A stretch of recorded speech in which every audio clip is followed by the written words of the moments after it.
কঠোর পরিশ্রম প্লাস উৎসর্গ প্লাস আত্মত্যাগ ইকুয়াল টু সাফল্য।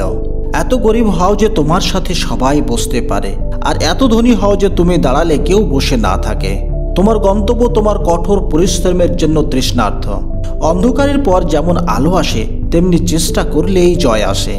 তোমাকে এগিয়ে যেতে হবে, থেমে যাওয়া তোমাকে শোভা পায় না। জীবনে যত বাধায় আসুক না কেন, কখনো নিরুৎসাহিত হবে না, কারণ সূর্য যতই প্রবল হোক না কেন তা কখনোই সাগরকে শুকায় না। যতদিন শিক্ষার উদ্দেশ্যে চাকরি পাওয়া, ততদিন সমাজে শুধু চাকরের জন্ম হবে, মাস্টার নয়। লাখ হোঁচট খেয়েও সামনে যাব, আবার উঠে হাঁটতে থাকব।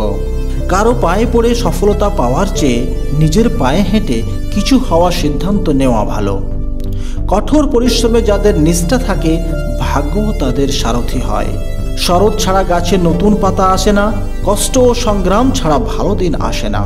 গন্তব্য অনেক দূরে, কিন্তু বন্ধু চিন্তা করবে না, কারণ নদী কখনো জিজ্ঞেস করে না সমুদ্র কত দূরে।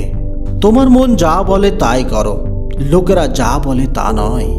যে ব্যক্তি তোমার কথাকে গুরুত্ব দেয় না, তার কাছে নীরবতায় তোমার সেরা উত্তর। তোমাকে সারা জীবন একা থাকতে হলেও জীবনে সর্বদা সত্যের সাথে দাঁড়াও। মহত্ব কখনো হোঁচট খেয়ে না পড়ার মধ্যে নয়, বরং প্রতিবার পুনরায় উঠার মধ্যে। আমরা যদি আমাদের কাজে লেগে থাকি, আমরা যা খুশি তাই করতে পারি। সুযোগ তারাই পায় যাদের যোগ্যতা আছে।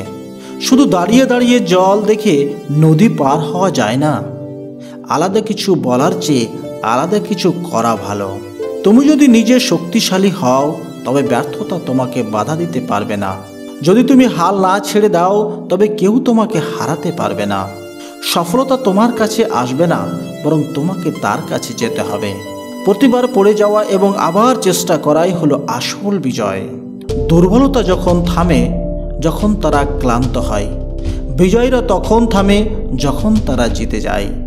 সফল হতে হলে তোমাকে একাই এগিয়ে যেতে হবে। তুমি সফল হতে শুরু করলে লোকেরা তোমাকে অনুসরণ করতে শুরু করবে। অসম্ভব শব্দটি শুধুমাত্র কাপুরুষরাই ব্যবহার করে। সাহসী এবং জ্ঞানীরা নিজেদের পথ তৈরি করে।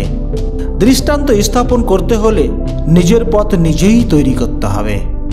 দেরি হোক, তবে অবশ্যই কিছু করতে হবে, কারণ লোকেরা স্ট্যাটাস দেখে, তোমার পরিশ্রম নয়। সুযোগের অভাব নিয়ে কোনো মহান মানুষ অভিযোগ করবেন না।